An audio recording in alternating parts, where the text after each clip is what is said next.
Honoring the Journey is sponsored by Choircast, part of Choir Publishing. Choir is a community of authors, podcasters, and creatives who tell stories that stretch our imagination, deepen our compassion, and expand our faith. Many voices, one message, Choir. Discover more at choir.com. That's QUOIR.com.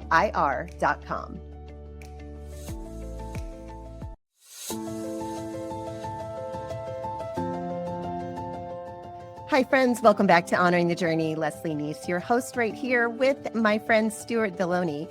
And I am so excited for you to meet this guy. I've been listening to his podcast called Snarky Faith, and he also has a column, a weekly column on Patheos called Snarky Faith as well.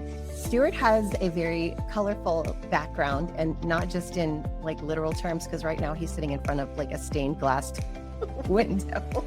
But I can't wait to hear his journey from being a pastor for over 20 years to now having a podcast called Snarky Faith, where he has a lot of fun, kind of poking fun at, some things that I think sometimes we take a little too seriously. So Stuart, welcome to Honoring the Journey. So glad you're here. I'm excited to be here. Thanks for having me. This is going to be a lot of fun. I've had a couple of comedians on here, and I left with like sore facial muscles from smiling, and but I had such a good time. And I do think that sometimes in deconstruction we can take it a little seriously, which is good. I mean, serious is good and important, but it is fun to kind of look at it, in different ways. But Stuart, let's talk about your journey. So you grew up, I would assume, were you in a Christian household as you were growing up? Yeah, I grew up typical, like in the South. So I was a good little Southern Baptist kid. So my dad was the kind that would have us at church on Sunday mornings, Sunday nights, Wednesdays. He was like always chairman of deacons of places we were at. Where my story turns a little bit is when I was 3, my sister was born, and she had severe developmental disabilities, mentally and physically. And so this is back like 80s. So my mom's like, my mom decided to take matters in her own hands and start dragging me and my sister along to either tent revivals or to other things like that, which were very different than my conservative background. Oh, yeah. And so, I would have Sundays, but during the weeks, my mom was constantly looking for healers and things like that. So like the Grifters, the Jim Bakkers, all of those. I've been in tent meetings as little kids. I've had. Wow. That's a big one. That's a big experience for a 3-year-old. Yeah. Wow. Yeah. And you remember it probably too. I remember it, but I think what it also started to do is started like calcifying like a BS meter in me. Because you kind of get drugged around to places and they don't probably 3 to 7. Yeah. A lot is happening. But no, you're around stuff and it just doesn't make sense. And you'll try to ask questions and they don't have really good answers. And you start going like, come on now, really, come on. So what were one of your first questions? Do you remember? I would, especially what in the, my first question, which led me to write a book about this, was that I remember when I was a little kid sitting in church, and it was a Sunday night. It was a hot service. We're in the South, we're in Atlanta, and the music at our church was not great. We'll just put it that way. And the Sunday night version was even worse. And so like we had like all this long worship, and then I remember the pastor saying, "Isn't this wonderful? We're going to get to do this forever in heaven." And for me as a kid, like that was like, this sounds like hell. This is absolute hell for me as a kid. But you can't say that. You can't ask those questions, which you're like, something's wrong with you for not loving this. Yes. Yeah. I love Jesus, but I don't want to do this for eternity. This is horrible. This is the B squad singing tonight. The A squad was this morning. And they weren't that good. Or maybe I just don't like hymnals. It is. It's a preference. It is. And so I think it's that started my questioning. I think I was always a questioner as a kid, just liking, I was just mainly out of curiosity. I wanted, if Jesus was real, if all of this is true, then I wanted to be like, well, I'm supposed to do this, right? The church brought us up telling us like, well, you guys are all pieces of shit, because that's what scripture tells us. So go out and don't be a piece of shit. And so I took it seriously. But you're a piece of shit that God really loves. And so he sent his son to die in your place. Yeah. So it's unshitify yourself. It's kind It's almost like room freshener, or what is that?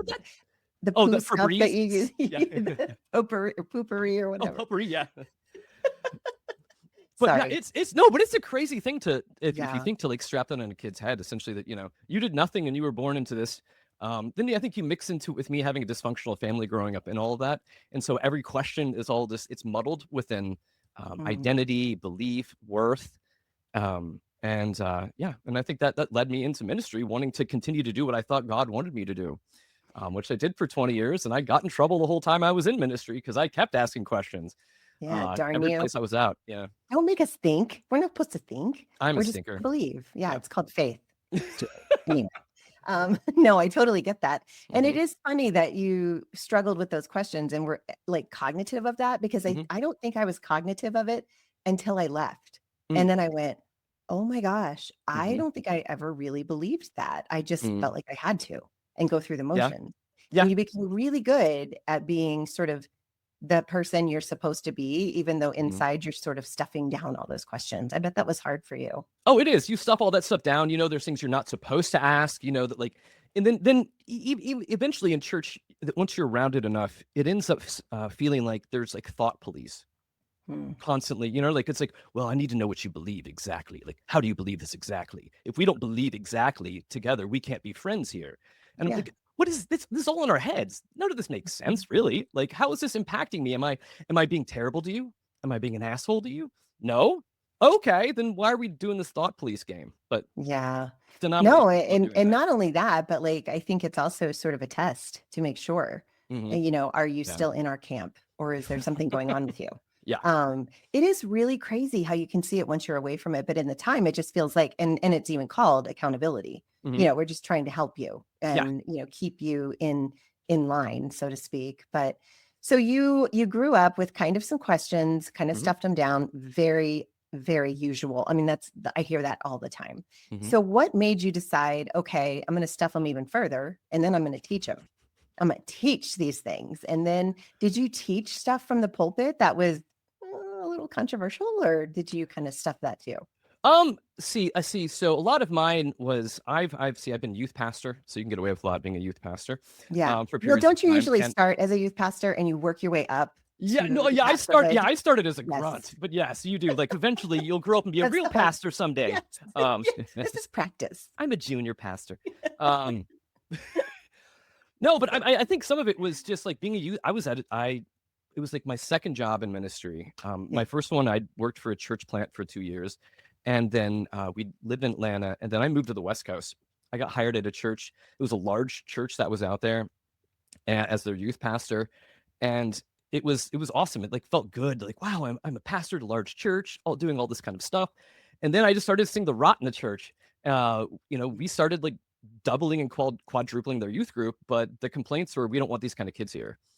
And I would Oh, be what like, I'm kind of sorry, what? kids? What were they? What do you mean? Oh, these kids are rough. They're like street kids. I kind of like, and that's we Oh, of attracted course. like rough Yeah. kids. Bring them Yeah, in, please. yeah. Yeah.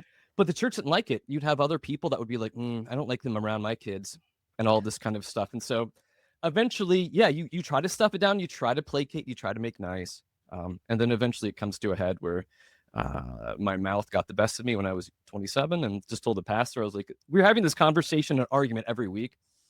You just need to grow a pair and fire me. And He did. He did. He took my advice. well, Um, that's good. That's good yeah. that he took your advice. Oh, yeah, but not when you are married and have like two kids and another one on the way. That's So tough. Yeah. that's yeah. So how Oh, long ago was that, Stuart? when that happens, let's see. I can age it by my kids. Oh, About yeah. 20 years, I think, when that Okay. started. So 20 years ago, Hmm. you lost your job Hmm. and you had two kids, one on the way, Yep. married. Mhm. And what did you do? How did you figure this out? That's Aside from scary. panic, I eventually got connected with it was like a missionary organization and Okay. and we did the whole fun thing of learning how to raise money to be missionaries and doing all of that, which I hated doing that Oh, part of it yeah. so much. I love the work. I hated the Same. fundraising.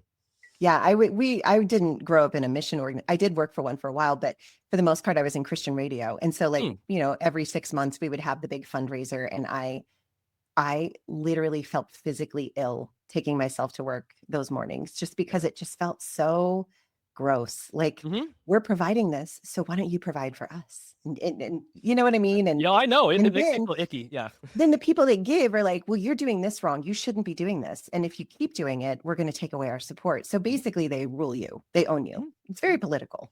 So, Oh, yeah, yeah. I've had people that, yeah. supported me for years and then would drop me, Hmm. just because they didn't agree with something, this, that, or Right. the other, and it's kind of like, okay, cool, okay, cool. Yeah. It's scary. That's a Um, hard thing. it So is, you it get is. into missions, you're Mhm, you're raising money. mhm. Are the questions still happening? Are you still going to church at this point? Yeah, we the organization we'd worked with it's like home missions, so we were like doing outreach here in the United States. Like, so Oh, this was nice. it was Okay. parachurch outside of things. So yeah, I was still going to church, still doing this, and I did it for a number of years and rose up to the ranks of that organization, was on the leadership board, Nice. without after a number of years, and then started realizing I was the problem. Mm, I was the one that was always being like, guys, I think we're needing to steer it this way instead of this way. mm. And once you start figuring that like your opinion's not wanted anymore, or it's kind of hostile, Yeah. for simple questions like this, we were an evangelistic organization, so I started saying, well, what are we actually inviting them into? What Well, what how dare you ask that? what is the gospel we're talking about? It's not simply just praying a prayer and I was like, Yeah, what is yeah. this? Get into heaven now. Yeah. Yeah. No, it wasn't. And Oh, so I was like, we're not inviting them into community. We're not inviting them into anything greater. We're not doing any of this kind of stuff. And after a while, I was like, okay, yeah, I think I remember yeah. thinking the same thing, Stuart. And I remember thinking, well, I mean, and I would justify it away, because I Hmm. would say, well, we're actually inviting them into so much more Hmm. because this is eternity. And that's the Hmm. only thing that matters. It doesn't really matter. This life doesn't matter. What matters is where are they going after now? And Hmm. so rather than focusing on their needs in this moment, we would just say, okay, good. We've got them saved. They're going to go to heaven. Now their responsibility is on them now to figure Yeah. out what to do now. Yeah. Yeah. And Wow. and that was a hard thing because we were in like we were put in different cities and towns. So like I had my own like a region I was over, and my heart was more towards again like the kids that are on the streets, Mhm. and I would love those kids, and we had great community. I had ran like a drop-in center for kids, and it was all of those kind of things. But for the most part, it wasn't just about praying a prayer for them.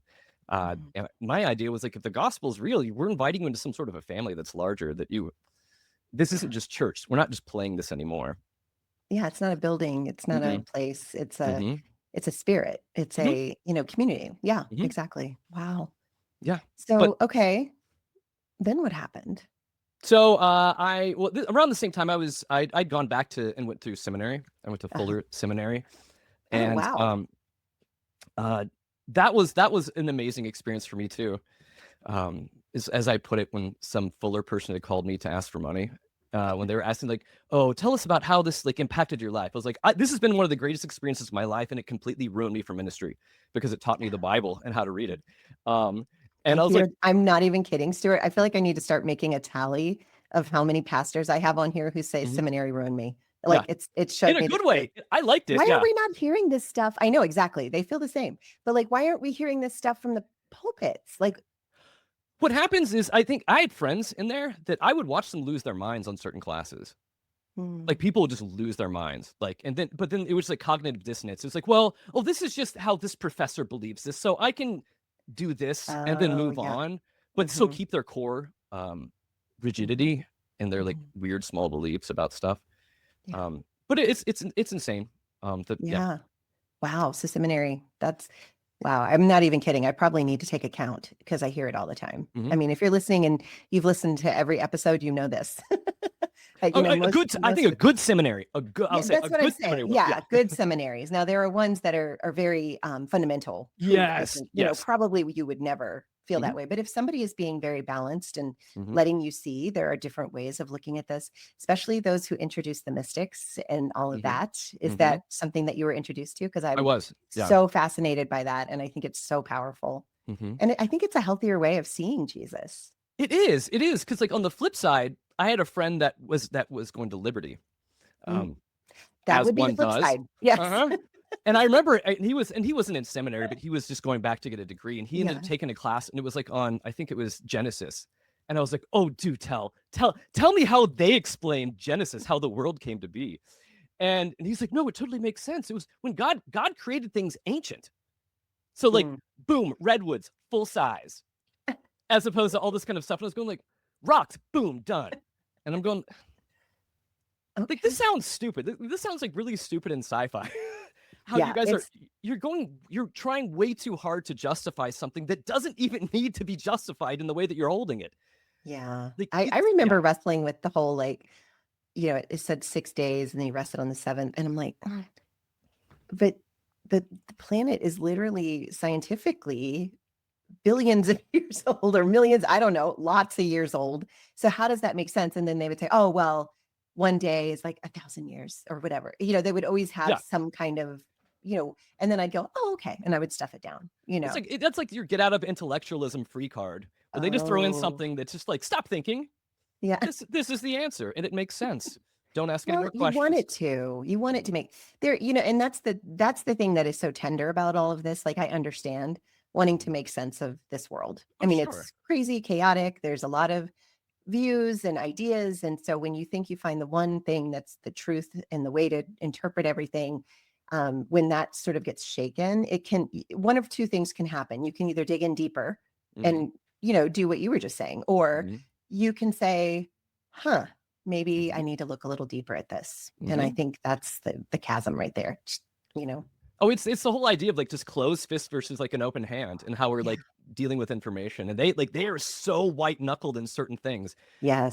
They're just so like, and it's so funny what little bitches they are. Like, that's why they can't handle these simple questions. Like, they can't even, like, the idea of saying like, I don't know. Yeah. And that being an okay place to leave it at. It was like they have to deliver certainty, which gets them into trouble all the time. So you're hearing all these things and you're like, oh, and so you start to go the route of, I'm going to go with these questions. I'm going to have this open fist instead of a closed one. How did that go with your family, with your ministry? It was around that same time when it was happening. And one of the blessings I've had is I feel like that my wife and I kind of parallel deconstructed, which I know you don't hear a lot about often. Yeah. Usually it's like there was times where she was ahead of me, and there's times where I was ahead of her. And I mean, and this whole process drew us closer together as well. Like that. faith and other things. And so I think around the time, so anything I'm wrestling through, my wife is wrestling with me as well. Wrestling with you. That's so nice. That's so great. But we were like at a church because we were still missionaries. I hadn't quit there yet. And part of it was you had to be planted in a church also, because you're working in the community and you be in a church. And I picked Baptist because I at least knew how to dance around their bullshit. Yeah. It was at least it's the one that you're familiar with. That you know how to code switch with. And it began the language. Yeah. You know the language. Yeah. And it came to a point where my wife and I we're driving home from church regularly with our kids in the car, and the only thing we're doing, we're just like, hi, nice, smiley, get in the car, and it's almost like we're screaming at each other the whole ride home, going like, I cannot believe that was said. How are they talking about this? And then our kids like came to us and they're like, Mom and Dad, are you guys getting divorced? And they're like, no. Oh, no, we were just so upset and angry about like how just so anal and wrong all of this stuff that they're preaching is. And it was one of those things that kind of dawned us. I was like, okay. If our kids, this isn't producing good fruit. No, it's not. And so I was, it was around that time I was like, okay, I'm going to do again a leap of faith. I feel like I still need to be here in this place. So I gave them and it's missionary work. So I gave them a long time to replace me with what I was doing. Good. Well, I'd been around where missionaries quit, and then you have got to wait like a year for them to raise their funds. And so it was one of those things. But in that time, we were just kind of trying to figure out what was next. And it was a friend of mine from seminary actually submitted my stuff to a church planning organization without telling me. And so then I start getting emails and phone calls from someone, and they're like, oh, we think you'd be great. We want to plant a church in the South. Because we were also we were ready to move back at the time. The Pacific Northwest is beautiful and great and lovely. Just the sun does not shine.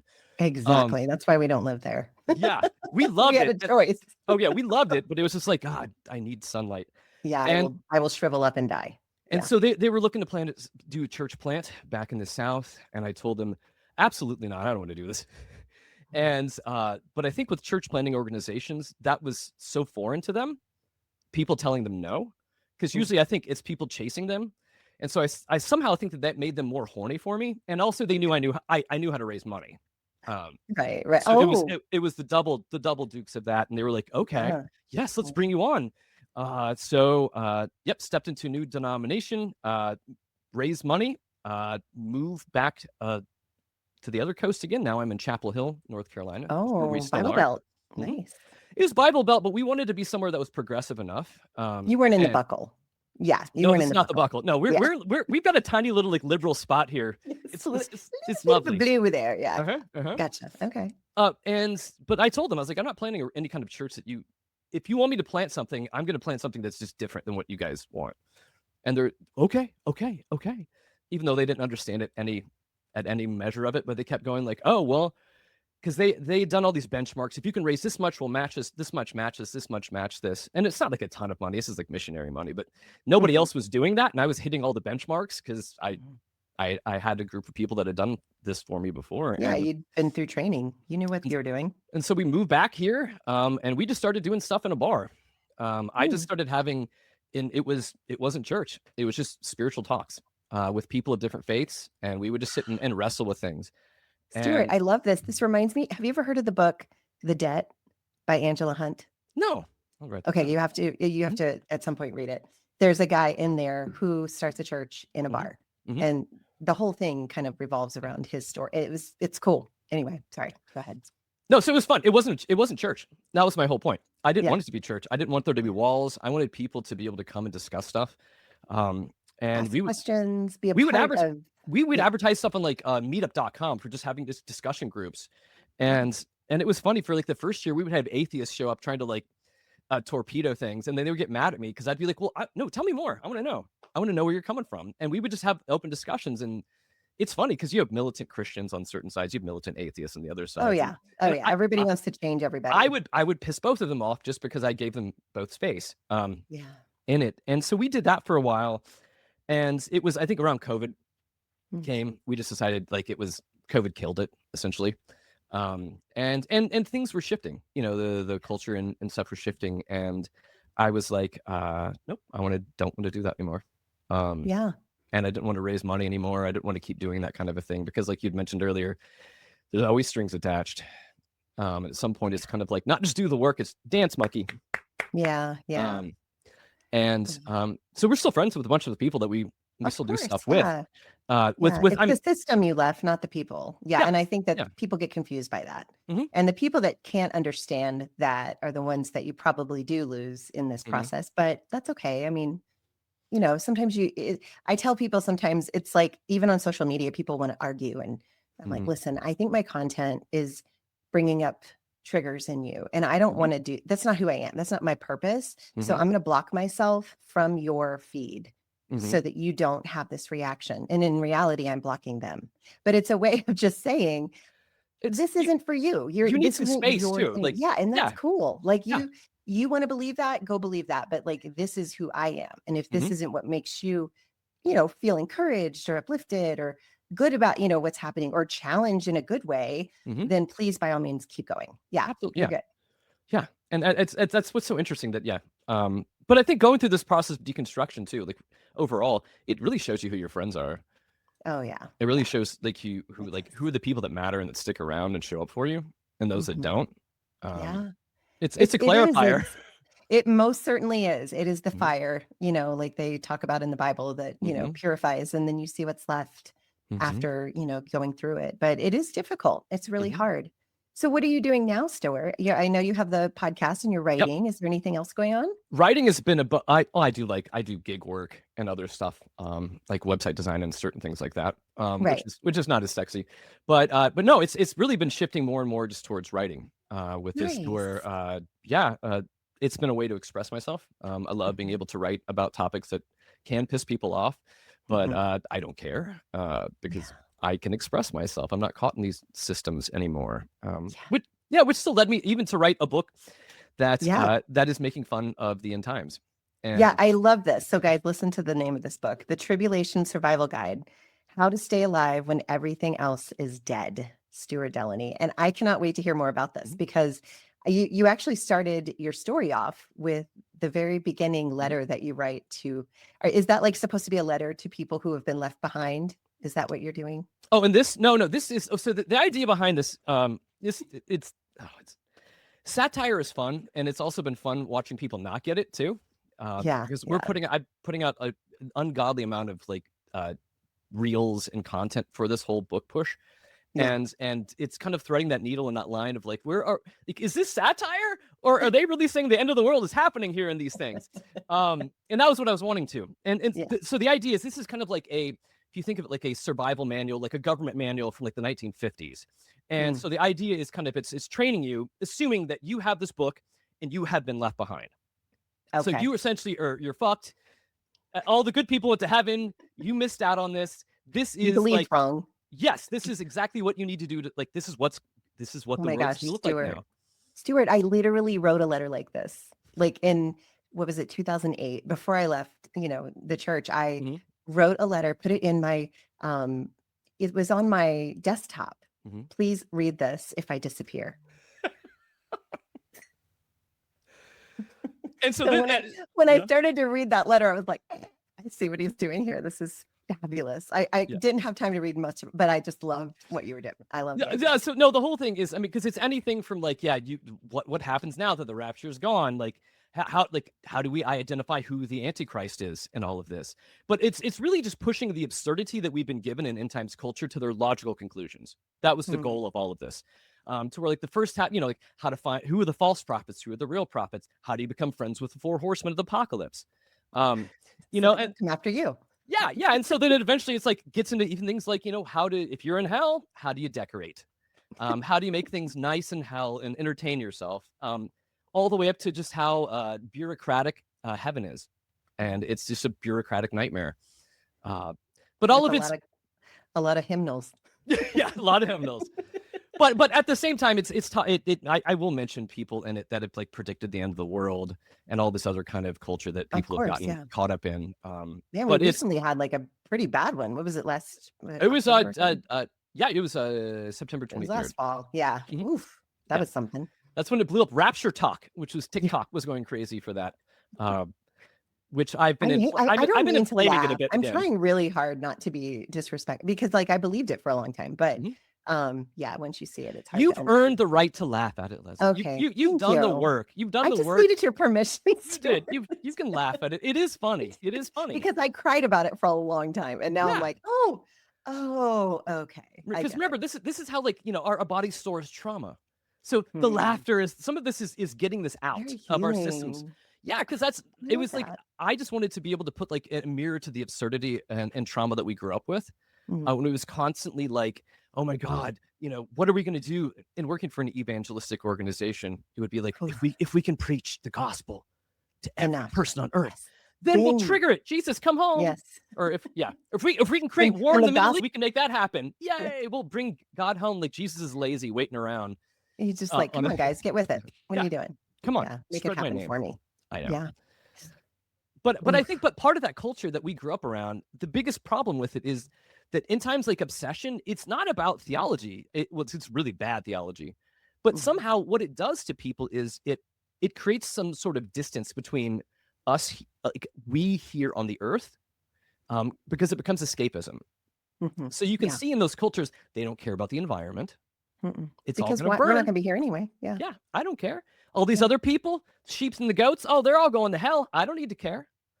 And so what it does is it warps your perspective on reality itself, which is what we were laughing at about the TikTok folks. Like I've seen ones where people like literally sold their car because they thought the rapture was happening. Giving their pets to other people who they thought weren't Christians. They're like, well, you're not a Christian. Will you take my pet? And they're like, wait, are you trying to tell me I'm not going to go when the trumpet blares? I know. And they're like, or even like if I sell my car, okay, are you going to give the money to somebody else? Yeah. Because you're getting raptured, sucker. You don't need that cash. What are you doing? It doesn't make sense. And I think it ends up being a system of anxiety that they keep us in with this, to where we're not good enough. Ooh, the end could happen at any time. Ooh, no, Satan could be hiding around everything, waiting to like tempt us. And it leaves us in this paranoid state where we're never asking the real questions about what is really happening in front of me. How do I really pay attention to situations that are inflamed and burning in the world today? How can I really try to be what Christ was actually talking about bringing heaven to earth now? and not about being escapism and getting out of here. I think the message is always like dial down and dig in here and now, Yeah, it was about to your now. The neighbors, to kingdom of everybody heaven else. is here. It's in Yeah. you. Hmm. It's not out there and it's not up there and it's not, waiting for you to say a prayer to Hmm. enter you. It's already there. And Hmm. to me, it just blows me away that I didn't see the power of Jesus's words Yeah. for so long of that. And he was forgiving people before he even died on the cross. How is that Hmm. possible? You know what I mean? Like all of the things that made me feel so certain were the things that I now see. And I'm like, whew, wow, okay. But you do have to intentionally take the lenses off and put on a Hmm. different set. And that can be really hard. Yeah. Yeah. It can be very, very hard at that. I think seeing the simplicity of Jesus Mm. is it's easier, but it's harder because when we've been in like these systems that try to constantly turn Jesus into a superhero, you know what I mean? Like he has all these powers. Look at all these things he can do. He's gonna come back and kick ass like Rambo. All these things, and it's like no, like the simple words was Christ was like, just love people, That's like it. self-sacrifice, like help those, help, be help. And Jesus is never about like all right, I'm not gonna feed you unless you believe right. Yeah. I Mm. I I remember taking kids on a missions trip to Skid Row in L.A. and it was that is like third world poverty down there. Oh, I'm But sure. but most of the missions they have set up there, it's kind of like, well, we'll feed you today, but you have to come in and listen to the gospel message first, Yeah. and then we'll Yeah. feed you. Yeah. And that's, I mean, it was disgusting, but it also informed me what I was kind of doing in our own ministry. Like, we're nice to you if you're coming in and dance for us, Mhm. Yeah. but I'm just like, just feed these people, just feed them and shut up, just Yeah. feed them and Don't shut up. have an agenda. I mean, the No. agenda is the thing that oof, that's I think what helped open my daughter's eyes. She's Mm, 36. She went on a mission trip when she first graduated from college. She graduated from a Christian college with mhm, a degree in intercultural studies, which does her no good whatsoever at the age mhm, of 36. But she went on a mission trip, and I think it really opened her eyes. She's like, we're over there trying to change these yeah, people to see the world the way we do when they've been seeing the world over in Malaysia, for thousands of years the exact same way, and they've been fine. You know what I mean? Like, why? I don't know. To me, it's like, why couldn't we just go love them and help the, it's you know, because the, missions is about making us feel good. It's about white people being able to Mm, travel to places that are exotic, like a vacation, have a couple hours of struggle, and take pictures with folks that are dark skinned and be like, "Oh my God, look at me! Look at what I'm doing." ew. I know. I had a friend that was a Yeah. pastor that he's like I would lead these trips every year to these places, and he's like, I noticed is this one spot we went to, and it was a school, and he's like, "Oh, we're painting this again this year." Yeah. And so as they're kind of painting and scraping, they're realizing this thing has like it's like an inch thick of paint on the side of the school because this mission had just realized, well, the best way we can deal with these people that come down is Yeah. just to give them paint and let these kids paint the side of this building. Oh Um, my gosh. they weren't helping anybody, they weren't feeding anybody, but it was kind of like, yay, we got to do our good work and we get to go back home and be fine. Yeah. And Yeah. that's just like we're not doing anything but making ourselves feel good. I mean, I feel Oof. like we're just spiritual fluffers, is really all it is. Yeah. I mean, I see that. When I was on Christian radio, I went on this trip with Compassion International to Hmm. Bolivia, and the poverty there was unreal. Hmm. And I just remember being thankful that I was there and, able to help in any way I could, but also like my culture shock wasn't necessarily being there, it was coming back Yeah. and seeing how much we have and Yeah. how little. And I'm like, holy crap, the world is not fair. Like, I don't know. Hmm. It just really opened my eyes. And I think maybe even started the wheels turning, as Hmm. far as, is this the right way to live? Am I Yeah. doing this the way Jesus would want me to? You know? Absolutely. Yeah. So Yeah. I mean, you have to ask that, especially about like when they do the youth mission trips. How many beach days are you guys having versus days where you're serving? mm, And why do you need to have beach days? Because you're going down there to suffer for Christ. yeah. It's like, oh, I'm Oof. suffering for Jesus. I got a sunburn today. It was horrible.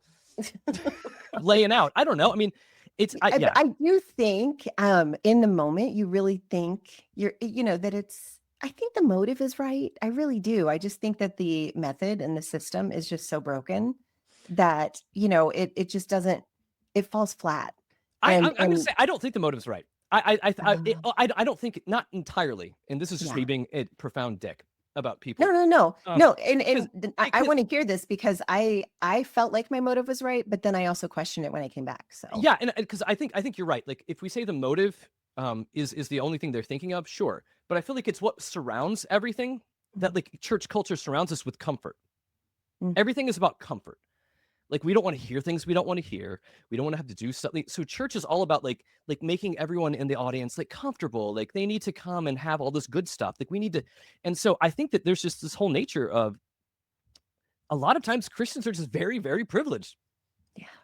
They just act like they're owed things. They act like again, they'll say this, they're the chosen one in many ways. They're God's chosen, and they certainly act like it. But they act like it like, yeah, you're Don Jr.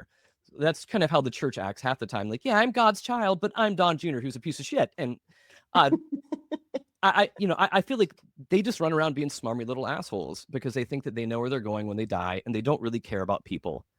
And I think it's just ideological ideas in their head. It's never like in the soul. Ooh, okay. You know No, what I mean? that's true. That's a really good point because it is about a heart change. It's not about even behavior. Like you can do really good things with a really bad motive. Yeah. You can, be a really good person on the outside, but inside be ravenous, That's Well, interesting. like, or even in the same spot, like you asked me why I wrote the book earlier.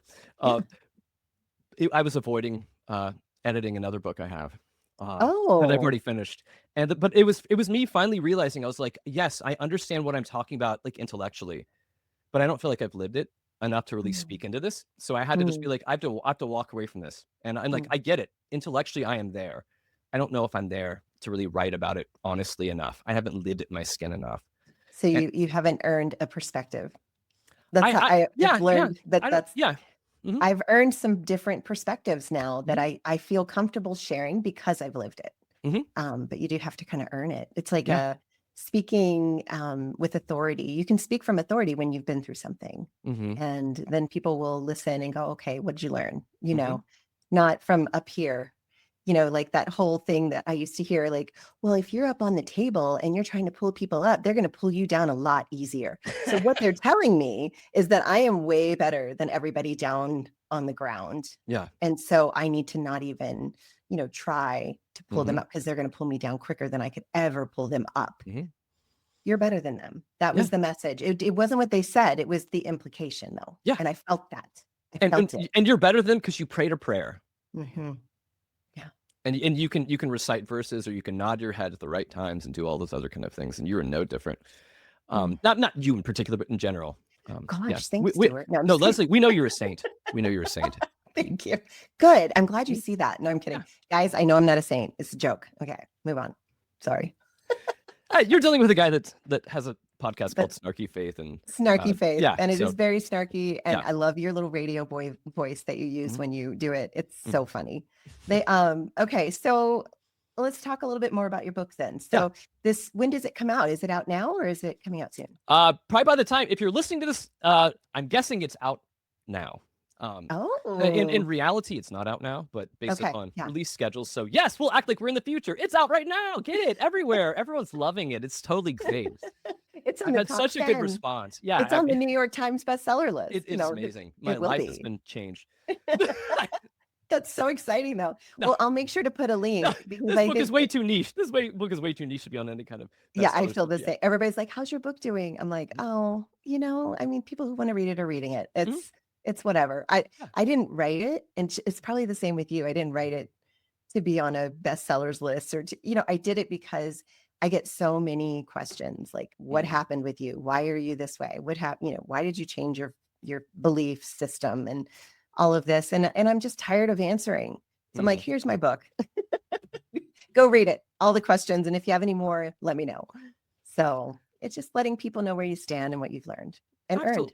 Yeah, somewhat. This is satire, so I don't think people are going to get to see that quite as much, but hopefully they'll laugh. Surprise, though. Some of this as well too. Yeah. But I like what you said though, Stuart, about how, laughter is healing. And I think that that's something that sometimes is missed in the deconstruction community is we take everything so damn seriously, and we're so afraid to, upset anybody or whatever, or we want to upset everybody. It's like one end of the spectrum or the other. And so it's like nice to go, hey, let's just like like laugh at this a little bit, because what are you going to do? It's You absurd. know, And I think some of the it stuff we've is. grown up around is absurd. That And I might be think the that, name of your next book. yeah, well, yeah, Absurdity I know. with Stuart Delony. But it is, Oh, but I think for us being able to poke holes in this stuff, I think it's it's healing in a certain mhm. sense too. I was a kid that like grew up during the Satanic Panic, whose Oh, mom freaked out and threw out all of his all of my Christmas toys not long after Christmas, because He-Man was the devil, oh and gosh. because we were, it could have been a portal into our house having Yes, these here, dude. and all this other crazy stuff. So I mean, yeah, we grew up with trauma. Church gave us I more was that trauma. mom. Yeah. I was that mom. Mm. I wouldn't let my kids watch Harry Potter. I wouldn't let them watch Wizards of Waverly Place on Disney Channel. Disney Mhm. Channel basically was from Satan. Even the Care Bears, my mother-in-law was like convinced were from Satan. Yeah. And so I couldn't let my kids watch Care Bears or Teletubbies. I mean, like it was insane. Like I Mhm. couldn't, they were so afraid of everything, the whole fear. And I would go Yes. around my house after we'd get rid of a video that, we were convicted about.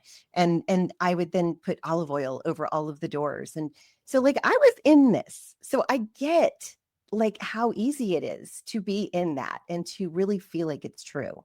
But Um, think about that. Think about how much all of that stuff that they fed us, how mhm, much of that is a distraction from reality? mhm. Because if we're constantly worrying about, oh my God, I didn't put enough olive oil in this corner Yeah, or over this door. Oh I no. missed that door. Why but think of it. It's like the zombie apocalypse. It's like you're constantly having to like barricade and do all this other stuff to keep those zombies out of your house. Yeah. And I feel like they've raised us where like life is like The Walking Dead when it comes to Mm, sin around us, and it can be terrifying. yeah. And if you think that your whole heart and everything about you is like in eternity is tied up in all of these beliefs and stuff too, that is trauma fuel. That Mm. is, yeah, that is, Yeah, we it's don't talk awful. about that enough. It is very dramatic. Yeah.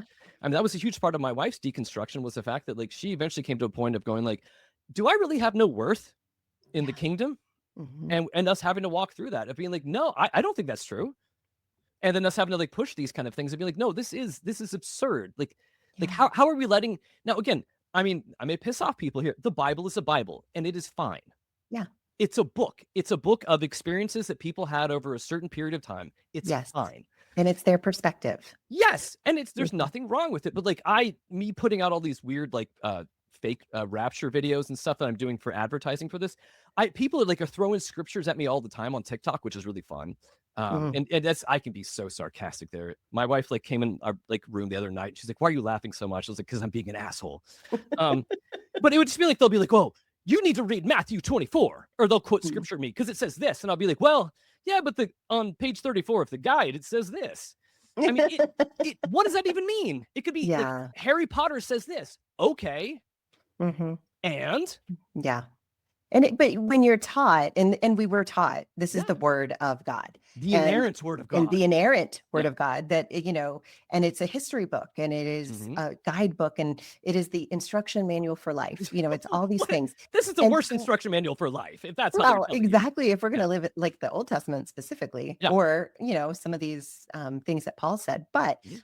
I digress. What I'm trying to say is, when you start realizing where the Bible came from, Yeah. that the mystical books were actually left out by the Catholic Church because they didn't know how to make sense of them in their theological framework. When you realize that these were just people, men, Mhm. that like said, these are the books that God is giving us, even though Mhm. God, if it was God, gave us all these other ones that fit right into it.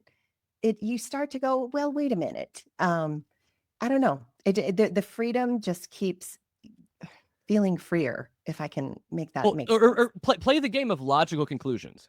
So Oh, if scripture is the spoken word of God, it is inerrant and perfect, right? So that would essentially mean that what? That God somehow like possessed people, like avatared them, and they were just there just going, right? Like their brain was gone and he did this, right? That's kind of what they're saying. yeah. But how does that jibe with free will? Mm, mm. Don't ask these questions, Stuart. This will get you in trouble. This will make you into a heretic. And I Yes, know this road. it'll get me defrocked as I have been as Yes, well too. So defrocked. That's a painful process. But it's also no, it like, was fun. It was well, yeah, fun. well, okay. What's so funny is the girl I had on last week, Maddie Jo Calsert. we were talking how different our deconstruction journeys were. When I realized I was deconstructing, I was like terrified. Like, what if I'm wrong? Like, I was not happy to do it. And it was scary as all get out. But with her, she was like, oh, thank God. And I'm like, man, I wish I would have. I mean, I do feel that now. But initially it was, am I okay? I literally left the church, Stuart, to protect people from me. I was like, I am going to bring these people down because I'm not seeing things the way they're seeing it. And I don't want to destroy their faith, by introducing thoughts that don't line up with their dogma. I know. Oh my God, dangerous thoughts. I know. So I was trying to be protective. How lovely of me. No, you're being protective. I mean, but you're taught to care for people, and you don't want to mess people up, because you're also we've all been taught to probably blame ourselves first. And many times with spiritual things like this, like, prayers aren't answered, it's you. You've done something wrong. You've thought something wrong. You didn't have enough faith. Yep. It's always me. It was always my fault. And so of course, deconstruction was my fault. You know what I mean? And I received that for a long time until I finally realized, oh, wait, God's leading me here. If there is a God, and I do believe there is, it's just, I don't believe in the God I was taught about. I think God is love, and God connects us to all. And I do believe that love led me where I'm at right now. There is no doubt in my mind. And it's funny. I actually had somebody say the other day, they sent me a note, and maybe what would you say to this, Stuart? Because this is a big one.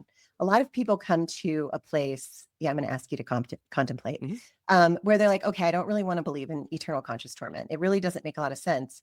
But what about evil people? What are they going to just like be shoulder to shoulder with us in heaven?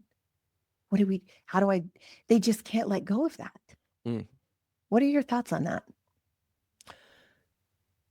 Christianity taught us to focus on things that have nothing to do with life right now. I don't think Jesus did. I think Christianity taught us to worry about all this other stuff that we can get so overwhelmed with. And that's, again, this book, like, part of the reason I wrote this book, when I was actually ordained the first time, I remember being before a panel, and they were asking me this question. They said, is there any scripture or any part of the Bible that you disagree with? And I was like, the entire book of Revelation. And they were all just like, what? And I was like, go with me here. Has any book led people astray from the teachings of Jesus more than this? It leads us into like sci-fi directions and all these other weirdly otherworldly directions. Does it lead us to go and love people better or help people more? No, it's a distraction. And because I've been in churches where people will have constantly having all these different like Revelation Bible studies, all these other kind of things, or numerology, or the end times, and all this other kind of stuff. And it just spins your wheels. You don't do anything. It's just nothingness. It's conspiracy. Yeah. It's conspiracy. And I do, because I wrote recently on Pathos, I think it was one of mine, is that I think a lot of this primed us for conspiracy theories too. A lot of the Christians and for where we're at as well, all of this stuff, because the tribulation and all of this is a construction from like the mid 1800s from John Nelson Darby, who is he was not educated seminary guy at all. He was not educated any biblically. He was a lawyer. And he wanted to make the Bible make sense systematically. And so he broke it into all of these dispensations and made up all of this crazy stuff. I honestly, if you ask me, Revelation already happened. Revelation it's an apocalyptic book that was calling out the empire. It was a style of writing that they could write that called out the empire without saying, Rome, you suck, or church, you're corrupt. And you do it in a different form of writing, which was common at the time. People act as if like apocalyptic writing only happened at the end of the Bible. No, it was around. It was a genre that they had back then. And I think if it tells us that, yes, the empire sucks, the empire will always suck and it will be horrible. But there's a different thing that we need to align ourselves with. The power is different about that. And yes, so yeah, I think, and that's why I wrote a book to mock Revelation, because, and the book is about that, because I actually took Revelation, like, because it's kind of John having these visions. Each chapter begins with a vision and ends with part of this. And it's kind of making fun of Revelation that way. Because I'm wanting to point a mirror at our times at how consumeristic we are, how churches just taught us to just be, they're so greedy. We're greedy bastards, man. Christians are just, I don't know. It's tough. Yeah, it's tough. There's so much division politically and religiously right now that to me, I'm like, because I have seen through both lenses. Do you know what I mean? I understand why they feel the way they feel, and I understand why they feel the way they feel. I think we're missing the point, though. I think I think that the Jets. whole point is being missed because we're so angry we can't see it. Mm-hmm. And the point is, and it's a scriptural thing, like our battle is not against flesh and blood. And I'm not saying there are demons and Satan out to get us. Mm-hmm. I'm saying that the evil within us is Mm. after the evil within them. And like none of us can see that this whole thing is a distraction. And these systems Yeah. are the reason. The systems are making us believe things about other people that is dehumanizing them Yeah. Yeah. and making them into our enemy instead of our neighbor. And Mm-hmm. until we can wake up and start being empathetic and asking questions and being more loving, this is not going to get better. It's only going to continue to get worse. And it Yes. scares me. It is. It's scary because I feel like the folks that are pushing a lot of these ideas, they're doing it because it's profitable to them, whereas everyone is taking it seriously what they're talking about. I mean, and even if you talk about like end times prophecy culture or it's MAGA culture, I mean, what in that culture, what's happening is like you are rewarded for being the loudest, not the wisest. Yeah. And so we're in a vacuum of like of wisdom right now. Opinions. Yeah. There's a lot of opinions. There's a lot of ideas. And there's a lot of anger and there's a lot of vitriol happening, but there's not a lot of wisdom of saying like, where's this leading us? How is this going to end up? I posted something on Substack literally today. I think it took me 5 hours to write this because I was trying to be so careful not to downplay how horrible what happened in Minneapolis was. Yeah. You know, I don't want to downplay that. That was awful. I'm angry. I'm devastated, right? Yeah. But when you look at it, it's like we've got two different people looking at the exact same thing and seeing something completely different. And all the yelling over here is not going to change the yelling. Like nobody is listening. And I don't know what to do. You know, I have people saying you should be saying more politically. You should be drawing the lines. I'm like, why? It's just making my echo chamber happy and pissing off more people in the other one. You know, it's like, how do we stop being so mad and start going, we have a serious problem here. And it's because we're losing touch with each other's humanity. I don't know why this is going this way. Sorry, Stuart. I think it's because it's been on my mind literally all day. But I don't know. What are your thoughts on that? Yeah. We're in we're in I feel like it is a tough place that we're in. And I think that like it's the key to this is it's knowing this is where the wisdom is, and I don't know that I always have it. And it's when to engage and when to not engage. It's when am I just angry and wanting to let this out, or am I actually trying to do something constructive? Or at some point, it's just like we're angry at things that we have no control over, and we're ignoring the things we do have control over because of that. Okay, that's a big one. Because I can be angry about how things are going. Can I control that? No, I can't. Yeah. I mean, I can vote. I know. I mean, there's things we can do. There are things we can do. And protest and speaking out is good. But like deep in my soul, I can't change that. You know, well, I think together we can make an impact, but I don't think that, you know, making a post online that goes viral is going to change anything. It's just going to solidify the position from these people and then anger the people on this side. And it just doesn't, like, how do we find common ground? Like, that's the thing. And I think this is why they killed Jesus, because the same stupid thing was happening then. And he was saying, guys, love each other. And they're like, screw that. I'm not loving them. They need to suffer for what they're, you know what I mean? And he was like, no, I mean, like, if you really want the kingdom of God, if you really want to live in the kingdom of God, you can't live like this. And they said, well, then we're just going to kill you because we don't like what you're saying. So it's really hard. This has been the hardest season, I think, of my life. And I've been through deconstruction. Yeah. No, I know. I mean, I'm a survivor. Good Lord. Like how far are we into 2026 right now? And I'm like, I know. Ease up.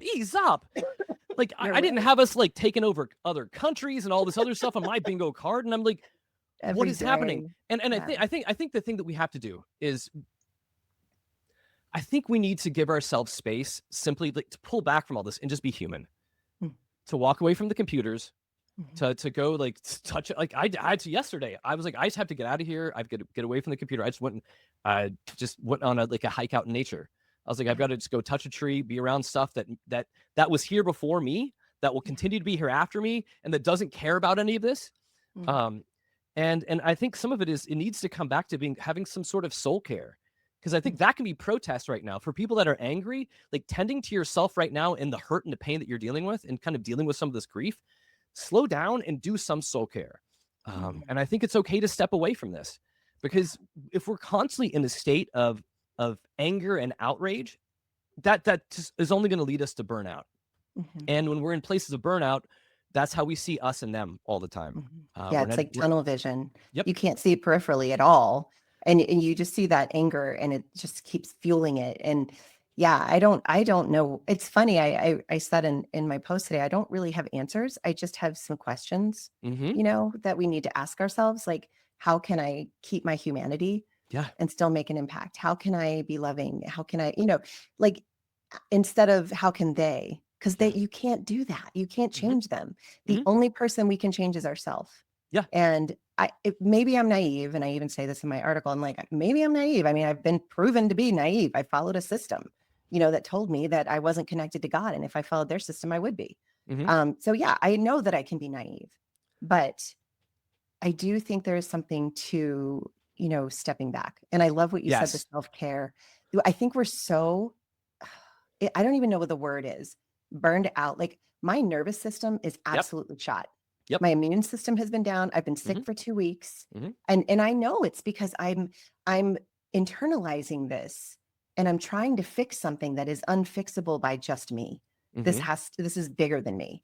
Yeah. And I don't know what to do. It feels overwhelming. Not going to lie. It is. And it's in like living from outrage to outrage. That isn't living.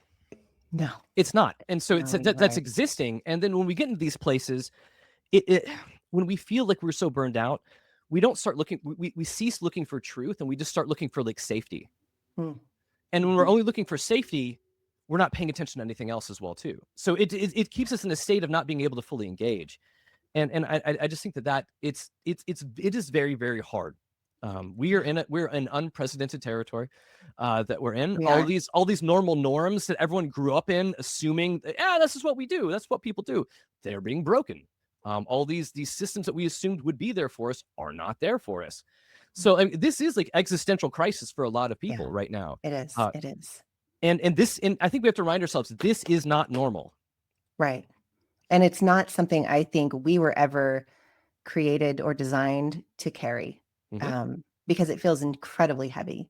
Yeah. And I don't know, when I think about how heavy it feels, I think about what Jesus said, and he said, my burden is light, my yoke is easy, So what is his burden? What is his yoke? It's to love others. I mean, he just wants to love. And I think maybe that is naive. I don't feel like it is, though. I just don't know what it looks like, Stuart. It's painful. Part. It is painful at times too, to be able to walk into that. And I think that, it feels like that when we like roping this in, like when we talk about like end times thoughts and all this like theology, I feel like the danger isn't believing that the end times might come. It's just living that love doesn't matter until then. Your only thing that matters is your beliefs. Yeah, it is. I mean, otherwise, we're all marching to the apocalypse one way or the other. And we don't know how it's going to end. We don't know what's going to happen. But all of this, but I think once we start living out of places where we cannot love and we cannot see empathy, we cannot see humanity in other people. And there's some people that is very hard to see humanity in right now. I'm just going to be honest. No, I fully support that. It's very hard. But I mean, it's still an idealized goal. We need to try to continue to do that because I think that, it's difficult. And we also live in a world where there is evil, there is corruption, there is bad stuff happening, and it is hurting a lot of people. And we feel that collectively too. And there's a lot of I feel like our country has a lot of collective trauma. I feel like we all have individual trauma that we're dealing with. And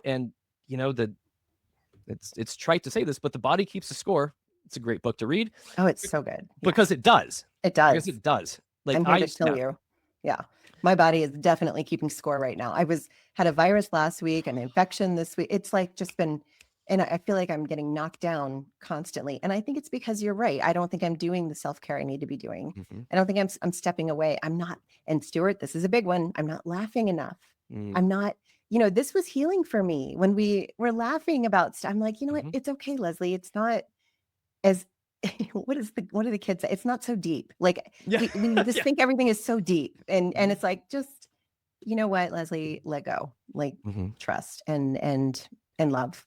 That's, I guess those are the things I get from what we're talking about, and the way your perspectives, which I really appreciate. And I did not prepare you for that. That was not intentional, but It's fine. It's all fun. It's all good. well, that's the thing. I'm like, this guy is kind of cool. I really want to get his thoughts on this, because I think it's important to get different perspectives. And I think you're right. I think you're right. So thank you for that. Absolutely. Yeah, we're living in hard times. We need to have friends. We need to have people. We to need talk friends. To. Yeah. We need ideas on how to cope. Yeah. And so we've got some words for you. Laugh. Take care of yourself. And love. Also, one, as I am in I run a group of an ex-pastors group. Nice. Yes. It was not always ex-pastors. Many of them were pastors at the time, but they have all fallen away. It wasn't my goal. We're giving support. That You're was a bad influence, Stuart. That's probably true. But one of the guys, he just was texting the rest of us today. He was just like, he's like, I'm so upset. And he's like, I don't know what to do even with some of my family members right now about how they're rejoicing in someone being killed. And he's like, I don't know what to do. And I was like, block him. Yeah. I mean, sometimes I know it's harsh, I know it's bad, but one of the scriptures that got me abused more than anything in my life was honor your father and mother. It kept me in situations I shouldn't have been in. And then I had to eventually learn you can honor them with distance. You can honor them by loving them from a distance. Yeah. Especially if it brings out stuff that, I'm kind of walking through that with one of my parents right now. And it's tough. It's tough. But I think that you can still love somebody. You can. From over there. Yeah. From over. And that's okay. That is okay, because somebody else can be there for them. And the way and I keep telling myself, there will come a day when we're going to understand what's going on. And we're going to be able to see things from a whole new perspective that we just can't even fathom right now. And until that day, I have got to be careful. And I've got to tend to my mental health and my emotional health and my spiritual health. And in order to do that, there are some certain people that it's okay if I need to step away. And that, I'm not saying it'll be forever, but in this season, it's just too volatile, you know. And it's leaving yourself open to be able to do that. You can, you don't know. I mean, and but I think it's making those right choices to be healthy, because sometimes being in certain relationships with people is going to steal away who you are from people that actually want to be around who you are. And I think that's all that we're dealing with right now, with a lot of hard people. And I think it's just knowing where to invest and where to walk away from. And, and you can walk away and be lovely. You don't have to walk away while you're flipping someone off. You can, but you don't have to. It could be. You can walk away and say, "I love you." Yeah. All are on the table. All options are on the table. Yeah. Well, thank you so much, Stuart. You have been such a joy. I want to keep you. You want to be my co-host? No, sure. Just kidding. No, it was really fun. I like you have a lightness about you that I really appreciate, and I think that you probably work really hard on that. So thank you for sharing that with us today, and sharing your book, which is out now, guys. Go get it. Where do we find it? Amazon. The Tribulation Survival Guide, How to Stay Alive When Everything Else is Dead, is available on Amazon right now. And also, I did get this through the works that we're also going to be having a coloring book. Ooh. Yeah. Okay, wait. I love this. Yeah. Having ADD, I love a coloring book, because I can do that while I listen to. Is it going to be on audiobook? Because this is an ADHD. Yes. It was like eventually. Yes, it will be. I have to, because I've had too many people tell me that I have to read it too. So that was I was like, okay, you color. Should. I will. I was like, coloring book first. Yes. So we have it, and so the coloring book is actually taking all these end time scriptures, again, to their logical conclusions, and it's cutesy but disgusting. To where like and the fourth seal broke open. Or the lamb opened the fourth seal, and it's a lamb like stabbing a seal, and it's cute. It's cute. It's kids, right? Well, so you can like eventually maybe use the coloring book while you listen. Oh, that's true. It's like immersion. It's experience. A trifecta. Yeah. Yes, I love this. I'll take over that's everyone's brains in this. But well, and where can we find you, Stuart? Because I know everybody's going to want to go find you. Look, it's easier than spelling my name. Snarkyfaith.com, and that'll point you in directions of my writings and where they are, and other things else like that. It's kind of a good collective space to hop into and then hop out of too. Okay. Well, I'll put that link in the show notes, but thank you so much for your time today. This has been a joy, and also I feel like lighter. You know, like today's going to be a good day. Yep. Yes. I love it. Yeah. So thank you, sir. And you're 2 hours ahead of me, so I've got more hours day a to day. burn. I've got more day to burn. Go So get it, thank girl. you so much, Stuart Delony. I honor your journey. Thank you.